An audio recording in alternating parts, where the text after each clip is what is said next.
Hello from me. I hope you see. Yes, we Is do. it in a slideshow or not? Yes, No, it should be now. It is now. Okay. We had the same webinar yesterday for Bulgarian stakeholders. So we did practice this representative to Bulgarian stakeholders and experts yesterday. I hope I will be able to fit in the time allocated for this particular presentation, because yesterday I slipped and it took quite a lot of time, but well, let's hope today we manage better for this. So starting with the experience of high nature value farmlands and policy support to it, we first review which are the types of HNV farming for which we have allocated some kind of support in the national policy programs.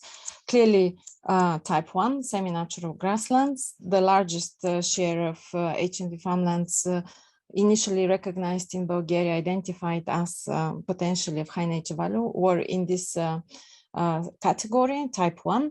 Then we have the type 2, mosaic landscapes,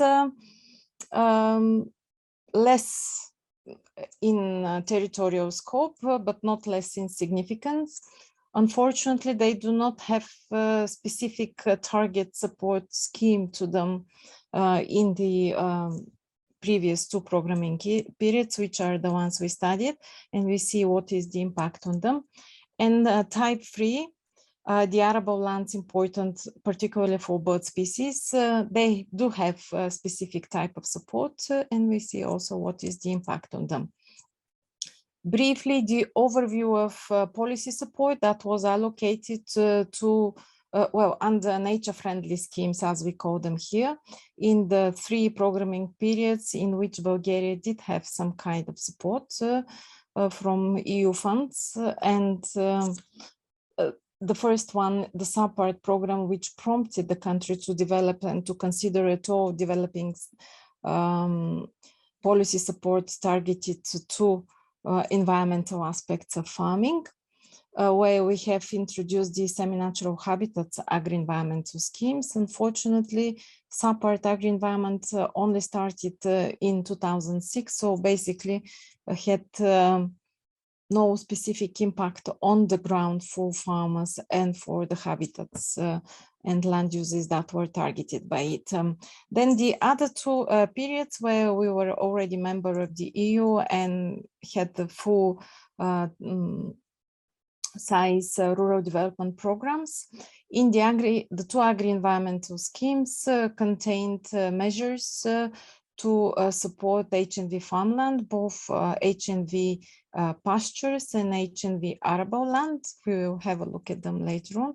And then the Natura 2000 measures, which was introduced in the first rural development program, but actually started implementation only in 2011, but also has important contribution to the situation and support for HNV farmland and farmers in the country.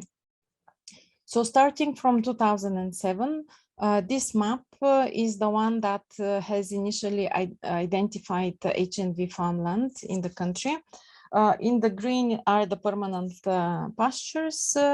Then in the pink, we have the mixed land use, mostly in the Rhodope mountain and other mountainous areas here and here. And arable lands, you see them, how they're divided. In the gray color are the Natura 2000 birds sites, which were actually the only ones that were supported in both programming periods, because they were the only ones that had designation orders. The habitats sites, because they lacked designation orders for the majority of the 2 programming periods, were not considered in that. But in the area of farmland in Natura 2000 sites, this figure also considers habitats sites, so be aware of that. In this second map, what we indicate is actually only the scope of grasslands and mixed land use, which were identified following the approach that was used for all HNV farmland identification, because they finally they remained the two type land uses that were support measures were implemented on this strict territorial scope approach of intersection between the biodiversity layer and the LPIS layer of permanent pastures and mixed land uses. And for that, it is important to underline that the territorial scope, what can actually be supported under either of the agri-environmental or Natura 2000 measures, a critical impact was performed by the requirement for land eligibility under the SAP scheme, the support scheme from the CAP-PO1. And for the majority of the period, the permanent grasslands were only eligible to 40 to 80% of all these grasslands that we see here. The mixed land use that we see was only eligible with some 60 to 90% of it. And for arable land in the first period was more than 80%. In the second period, it increased to over 90% eligibility. So when we see the implementation figures that we have here, we have to bear in mind the eligibility aspect for the land that was available for support physically, but actually administratively, it was not as much as it was initially considered. So in the agri-environmental measure, and here we have all schemes, not only the HNV schemes, we have certain target areas, and for especially for the first programming period, we have almost half of it actually being supported. You see the number of beneficiaries, they were especially in the first period significantly less than the originally planned for support. What we see for the Natura 2000 measure is that the initial target areas were quite higher than the ones planned under the agri-environmental scheme, and the actually supported areas were over the initially targeted ones. And we see why this is the case later on.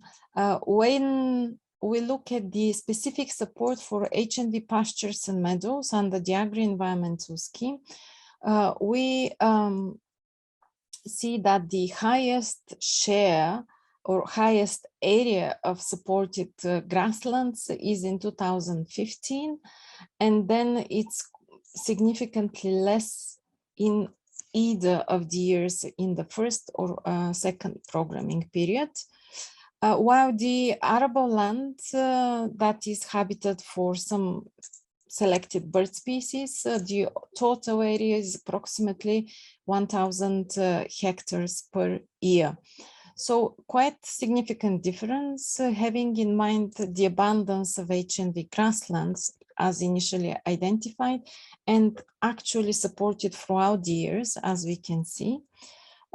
We have here a significant difference between the agri-environment and Natura 2000 measure, which is related to the number of years where farmers commit to implement the two schemes, which we think has played certain influence on the success of the Natura 2000 measure and the less success or lack of success even in the agri-environmental measure. Here, the areas in the Natura 2000 measure, the areas that were supported, again, both in the target and in the supported areas, we have no specific targets or precision per land use type or per Natura 2000 site. So in general, whoever applies gets supported. As a result, the supported areas are mostly arable lands in these sites, in the eligible Natura 2000 sites. And it is expected that this experience will be transferred in the habitat sites again when they are included from next year for support, and their commitments are annual. Overall, we have a very problematic image of the agri-environment HNV schemes, both for the grasslands because of the penalties, because of the land eligibility issues, but also in the arable land for bird species where the territorial scope approach was significantly changed. We will look at it in a minute. So overall, problematic image for this measure. And very, very favorable image of the Natura 2000 measure. What we can say is that both the problematic image and the favorable image of Natura 2000 measure are only based on administrative aspects of the measure. So it's administrative problem of ineligibility because of how the rules are set. It's an administrative problem of how the territorial scope was set. And it's an administrative positive image of the Natura 2000 measure because the requirements were much less strict for it. In fact, for neither measure, we have any information on the actual impact on biodiversity and effect on biodiversity because there is no monitoring of the biodiversity effects of these measures or any measure from the Rural Development Program. The actual figures, how they developed in the years, you can see the pastures in HNV agri-environmental schemes, they remain quite low in comparison to basically what was eligible. That would probably go somewhere up here if everything was normal and implemented as initially intended. Part of the reason for this is due to the land eligibility. Part of the reason is due to the territorial scope, where we have this focus on the areas resulting from the intersection of the HNV layer and the LPIS layer. When the map was first developed, this 2007 map, it was clear that there were many uncertainties about it. The LPIS system was not set up, it was just a trial thing. There was no experience with it. The HNV layer was done based on data, biodiversity data that was quite old. It was intersected with the with some draft LPIS layer. So when this map was developed, it was clear, and it was written in the decision of the working group that agreed on it, that it should be reassessed after the first 2 years of implementation to see where the positive aspects are and where the negative aspects are, so that the approach should be improved. As we see already in the first year, we have understood that when the LPIS system was improved, it actually excluded a lot of grasslands with trees and scrub. And we see this significant decrease, which was due to the fact that 40% of the applicants in the first year were rejected because of lack of some documents or signatures on documents, and other 30% were penalized with no support, and actually they had to give money back from their subs payments because of land ineligibility.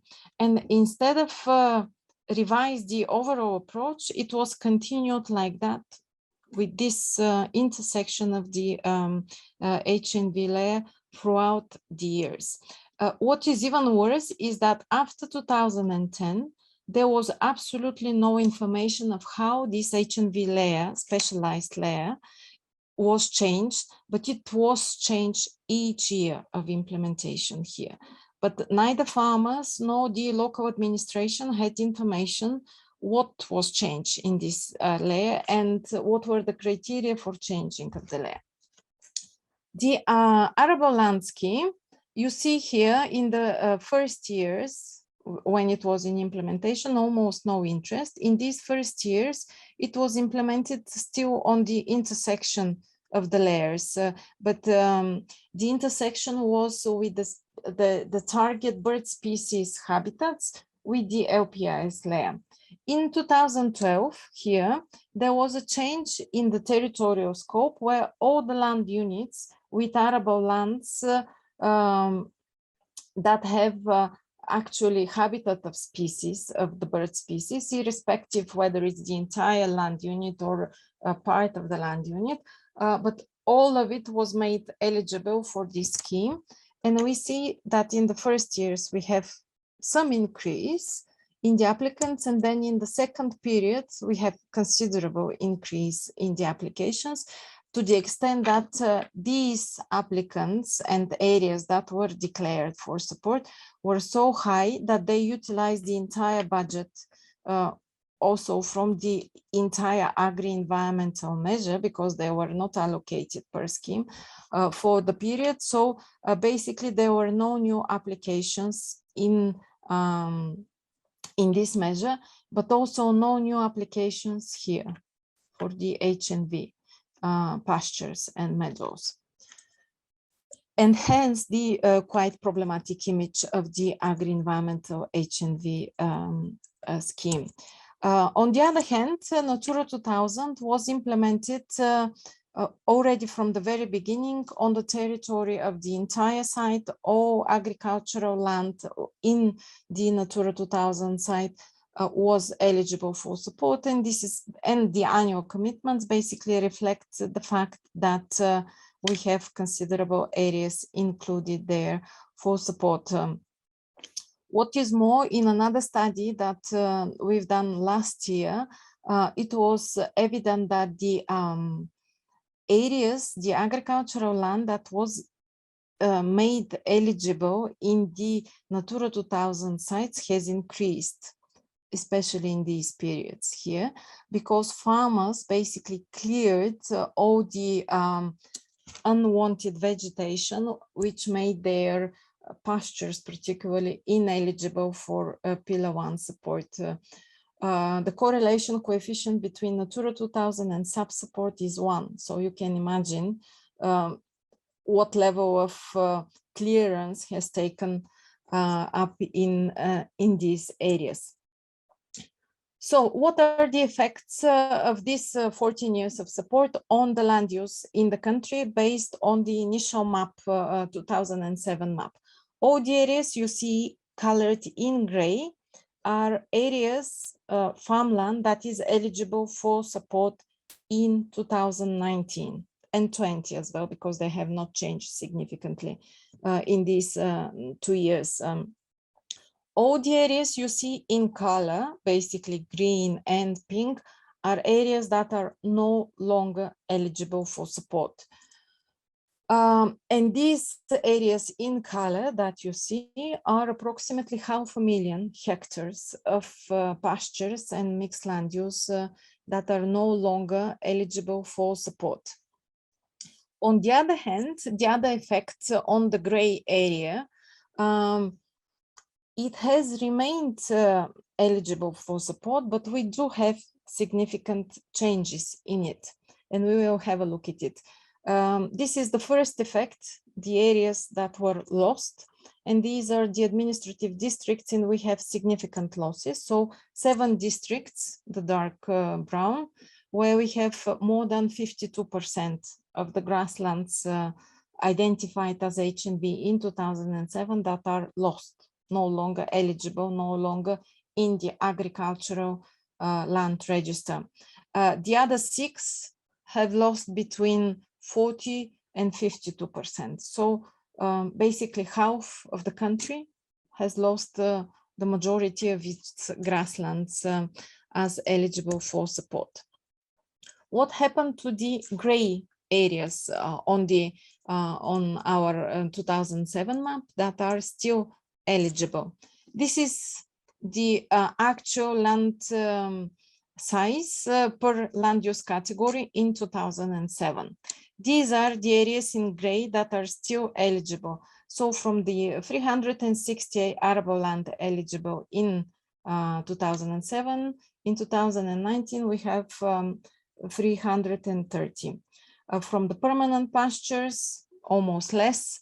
Permanent crops, less than half. or almost half, mixed land use 1,000 lost. What is more important is not only this, the missing here, the 500,000 we said are lost, but the change in the actual land use in these gray areas is what is critically important as well. In fact, the majority of them have become arable land. So pastures become arable land, mixed land use become arable land, and permanent crops become arable land. The field size of the earlier arable lands that were there have increased as well. So now, 14 years after the initial mapping of HNV farmland, we have lost 500,000, and the majority of the previous HNV farmland has become arable land, in fact.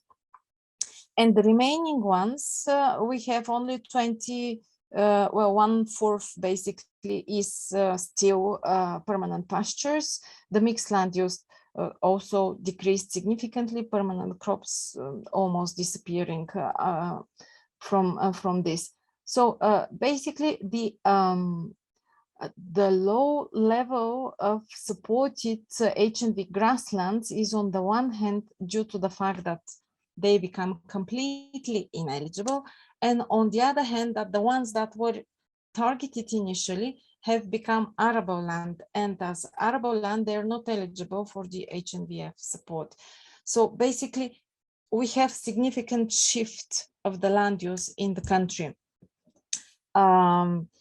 This indicates intensification of the land use, but this one also indicates intensification of the grasslands use, because they remain less that were eligible for support, and all farmers focus on them and try to make best use of them for getting this support.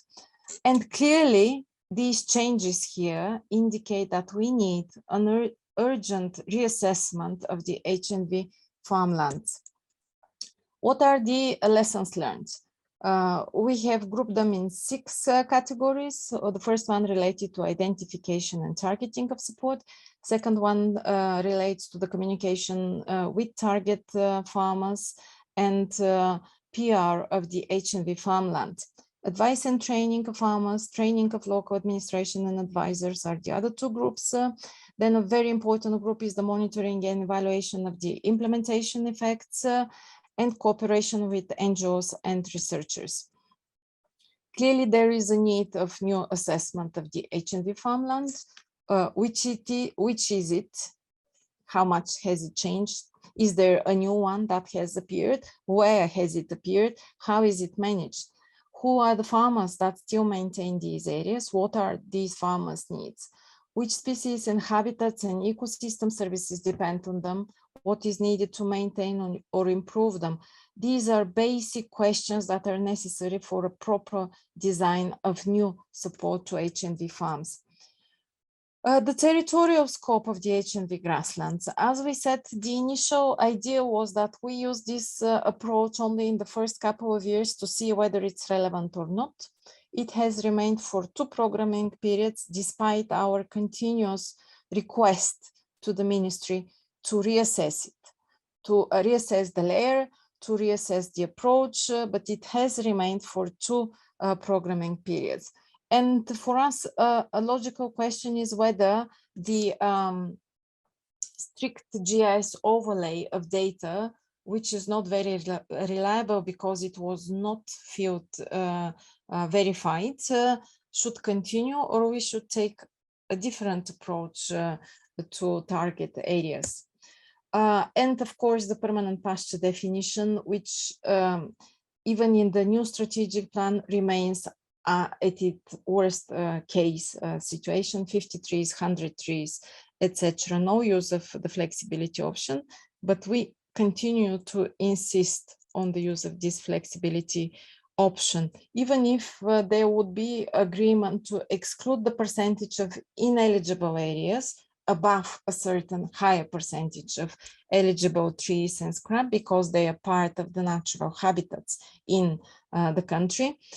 Even if we exclude these ineligible areas, still the rest of the physical block that is with eligible shares should be supported rather than excluding the entire physical block for support. Why is this important? Because it will bring these 500,000 permanent pastures in actual use for farmers, and it is extremely necessary, both because of the lack of grazing areas for farmers, but because of the increased cost of arable crops and other feed, particularly in this period.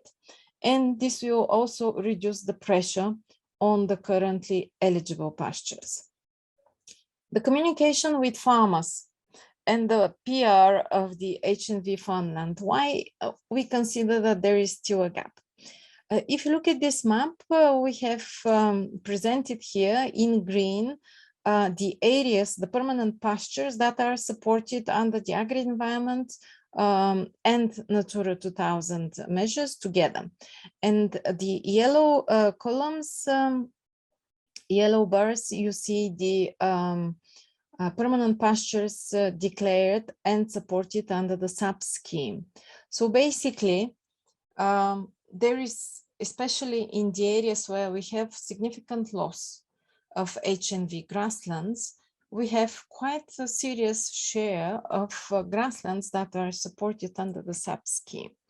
So a big question here is, why is this the case? Is this of the targeting of the specialized layer, which was changed, we don't know how, in the last 10 years? And these areas basically remain outside of it. They're obviously not in Natura 2000 sites.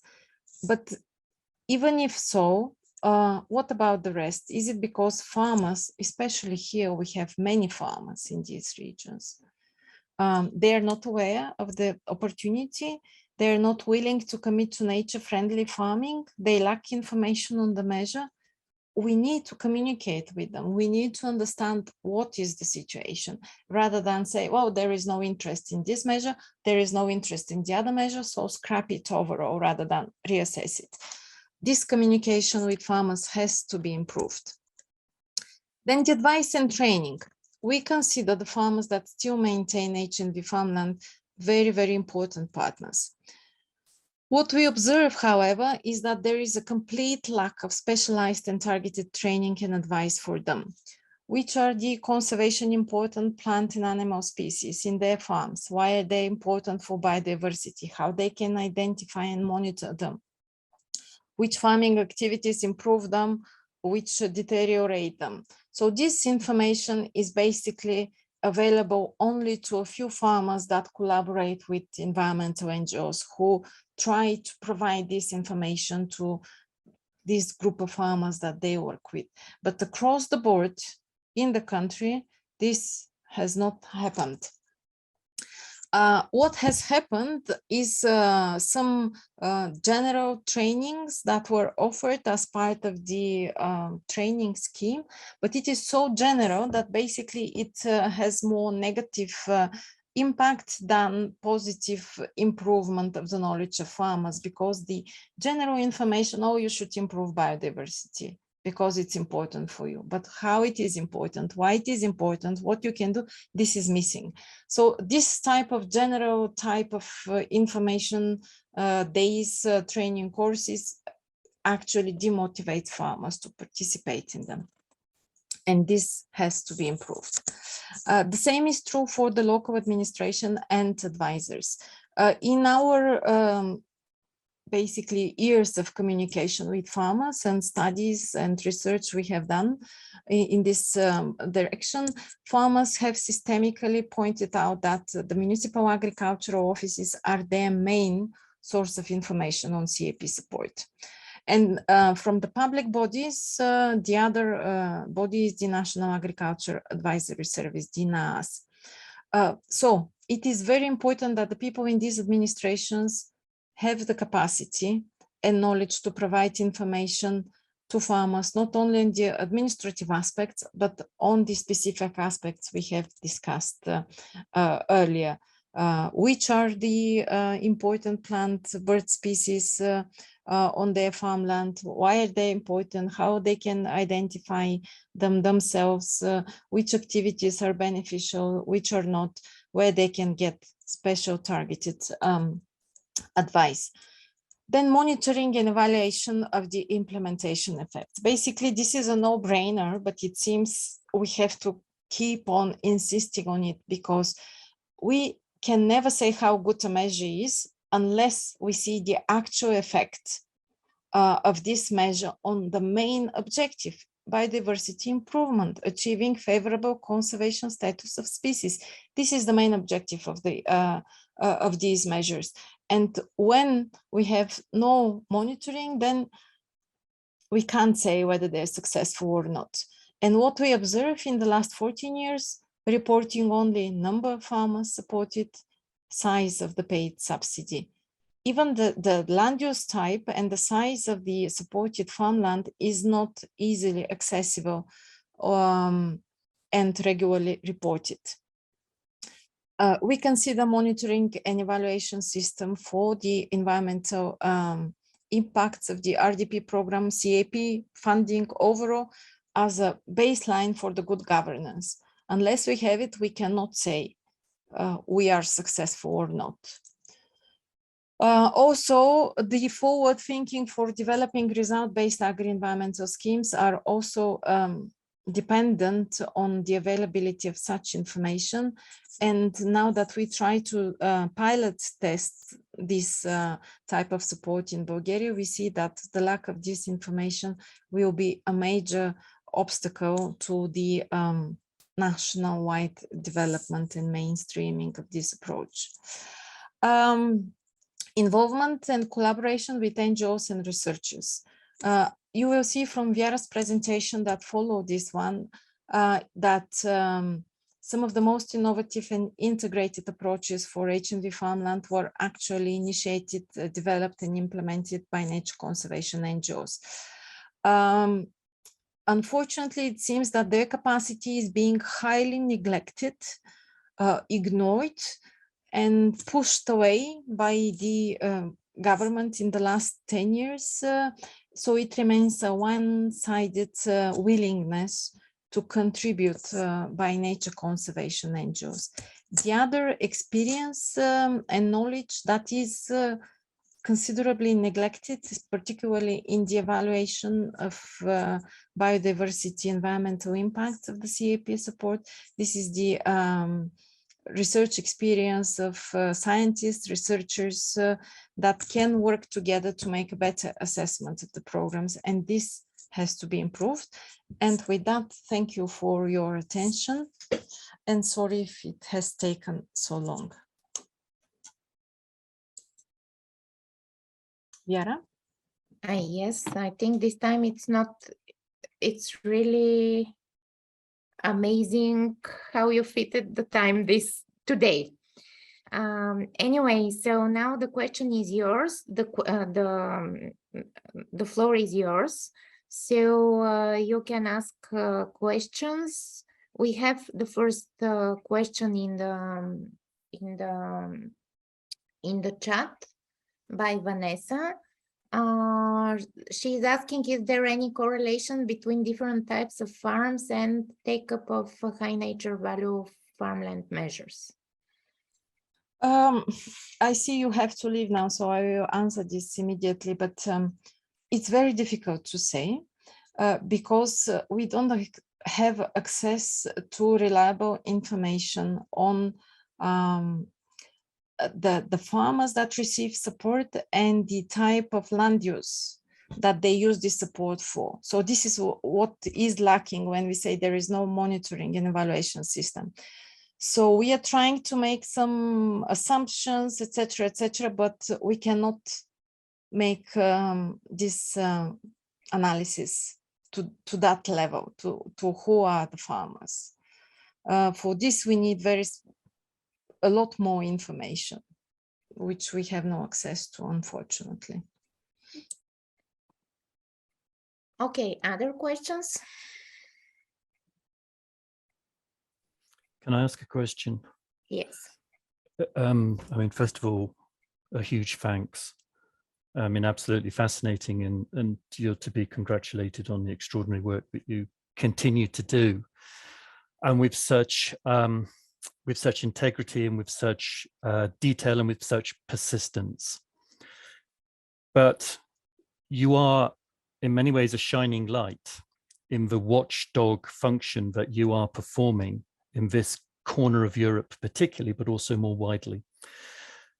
The issues that you highlight about the lack of capacity, particularly in the institutions, is just a major issue across much of the region. But also, I think that it's noticeable that there has been a decline in the broader European interest and advocacy for HNV. To what extent do you feel that Bulgaria is suffering from the lack of, let's call it, international awareness, promotion, and advocacy for HNV farming? Because the situation today is significantly different to the situation 14 years ago. 14 years ago, this was a very, very high profile issue across Europe. And it's now been overtaken by a range of other issues, other important issues. But to what extent do you feel that you are suffering in Bulgaria from that lack of, let's call it, international support and awareness? To a high extent. The fact that we don't have the words HNV in the regulation actually freed the hands of the ministry to exclude entirely the HNV type support for in the agri-environmental scheme. Luckily there, we did continue lobbying and presented positions, etc., in meetings. What made the difference was that the livestock breeders associations somehow took over our position on the issue and presented it as theirs. And when they presented it as theirs, then it was included in the back in the program. But if you've noticed on the I will share the screen quickly again. On the new target areas that are there. Yeah. Sorry. It's okay, my computer is not reacting quickly, but the target area, which is included after the HNV measure is back in the agri-environmental measure, it's significantly reduced. So it is back there as wording, but in fact with significantly reduced budget. And also the Natura 2000 budget is significantly reduced. Although we plan to include additional areas under the habitats sites. So yes, it is there, it's back in the game as a support, but it's so reduced that the impact is going to be not very significant, I'm afraid. Yeah. Thank you. So I also wanted to say that this is something which we have been doing the whole year. We were fighting for, we wanted to have new measures for high nature value farmland, but and of course support them by the eco schemes, because you, as Janka said, that the correlation between SAP's scheme and the Natura 2000 scheme is 1. So it is clear, and we understand that SAP support is still the one which is very important to the farmers. And the definitions there are quite important for this. And we were trying to include, how to say, to promote and to insist to include eco scheme for extensive grasslands and for management or for high nature value farmland. But instead of this, they removed the measure from the strategic plan, even in the agri-environmental schemes. So instead of trying to insert something new, we focused most of our efforts and lobbying and advocacy in order to present at least what was there. you know. So this is, so as we were laughing at the end, we were happy that the things which we have developed 14 years ago, you know, were back in the new strategic plan. So instead of making progress, you know, we somehow are happy with the status quo that was kept. This is something which Yanka was hurrying up, and she didn't show this slide. What are the new targets? But it's really dramatic decrease both in budget and the targets in area support for the new programming period. So, and I also think that this is due to the removal of this high nature value wording in the strategic documents. This gave very good excuse to the policymakers to, in Bulgaria at least, to do that. So we have another question here, which is by Berian. What do we think will happen under the influence of the decreasing supply, supply of cereals on the world market, under influence of the war? Will this increase further loss of permanent grassland? I take it. Well, Bulgaria is traditionally a cereals producer. I mean, a significant part of the country is producing cereals.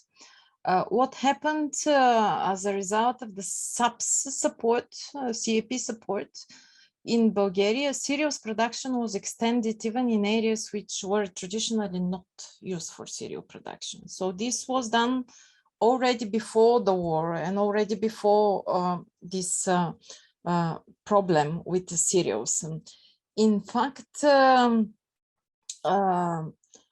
last year's self-sufficiency in wheat production in the country is 4 times the needs of the countries. So basically, this is a significant export product for Bulgaria. Actually, it's a main, wheat is the main, followed by sunflower. So it contributes significantly to the overall national budget, basically. What is the impact of the new changes is going to bring? My assessment, own assessment at the moment is that we will continue to lose the mixed land use, where we have still opportunity to convert it easily to arable land, although I think we have lost most of it because the data from this year's LPI system, which I have only screened at the moment, but it indicates that the losses of mixed land use have already happened, actually, even before this year. And there are only small shares of physical blocks still in mixed land use. The pressure on permanent grasslands is not going to be so strong. Firstly, because significant areas were already lost. And there is I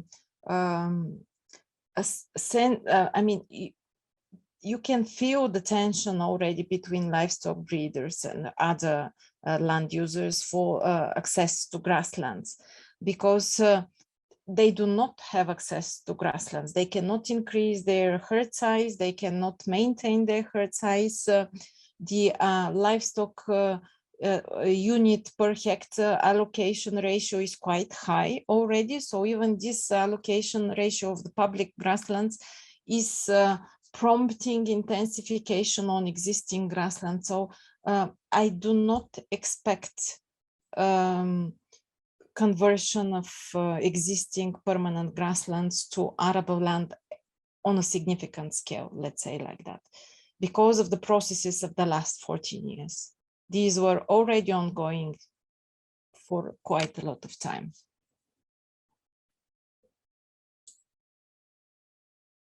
Okay, and I just want to say another thing, which maybe will be interesting, Berian, as well. We have introduced in the let's say, recent years, 4 or 5 years ago, the so-called the farmers have to prove their right of using the land. So we didn't have this before. So when we introduced this right to use the land, they increased the contracts with the municipal authorities to 10 years. So we have now grasslands which are in long-term contracts for land use. You know, not like before. Before it was 1 year, then it was increased to 5 or 6. So now the duration is 10 years. So it gives farmers a little bit more perspective how to develop the farm. You know, the livestock farmers, because they have the priority to use it. So I think this also will influence the fact that there will be no immediate loss of grasslands due to the crisis and the pressure from the cereals. That's my opinion.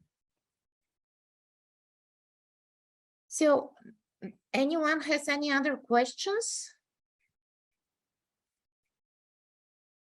Okay, in your view, are there interest groups on HNV preservation that are underrepresented or not heard? What does this mean for levers for change and the role of the step associations?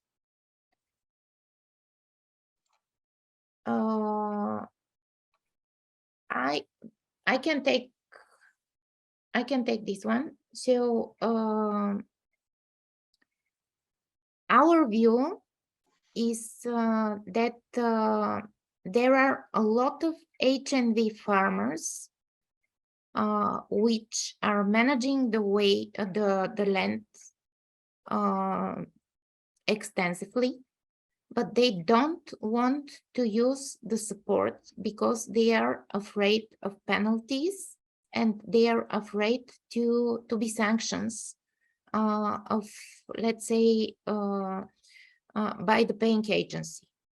This is also true for Natura 2000, because actually the Ministry of Environment, who is supposed to control the requirements of Natura 2000 measure all over the country, no matter where the farmers apply for support or do not apply, they basically control only the farmers who have applied for Natura support.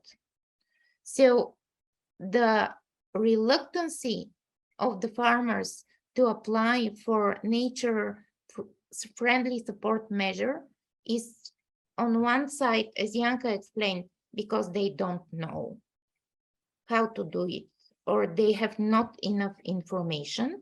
And on the other hand, they are afraid from the controls of the paying agency. So they prefer, let's say, to, I have met a lot of farmers, they are using the grasslands, but they don't apply for support for the grasslands. They prefer to apply only for the coupled support, for example, and sub-support. So they are clearly not presented in the, how to say, in the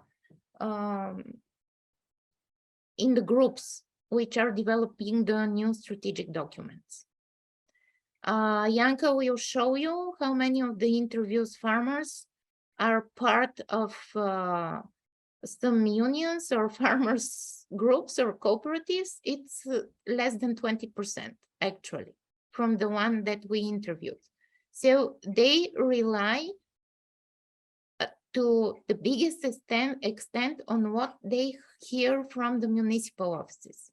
So if the municipal offices tell them it's good for your farm, apply, it's okay, they will do it. Even our farmers, the ones which we are working with, they follow the advices of the municipal offices of agriculture. So it's very important. The work with municipal offices of agriculture is even more important in our situation than the work with the National Advisory Service. So this is what I can say. Maybe Janka wants to add something, or I don't know. Well, yeah, in some aspects, the importance of local administration is something that we continue to underline all the time, because this is the main point of contact for HNV farmers. But in terms of their voice being unheard by policymakers, this is largely so, because even the ones that participate in farmers associations, they participate in farmers associations that are associations of mainstream type of farmers. So the interests, the HNV type of interests are largely being ignored. Our experience in the last year, where we have the livestock breeding associations that actually took on our position and presented it as theirs, was quite encouraging, but these were like 18 associations, which were very small associations overall. So they had one representative in the official working group, thematic working group, etc., etc. As Viara said, I'm going to present later on our survey with farmers, and we treat this low percentage of farmers, HNV farmers, participating in associations, collaborating with others, as an indication, okay, of low participation, because the percentage is really low, but then also as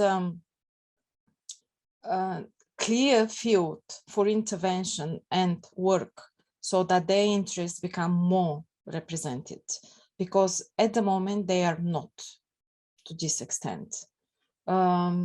So it's a thing for the future, not a thing that was done already and it's settled, and we can relax and focus on something else. Yeah. And one thing more, we are trying very hardly to become part of this working group, because we are not even in the working group. We are sending our opinions through the representative of the environmental NGOs there. And we keep insisting that we should be included somehow.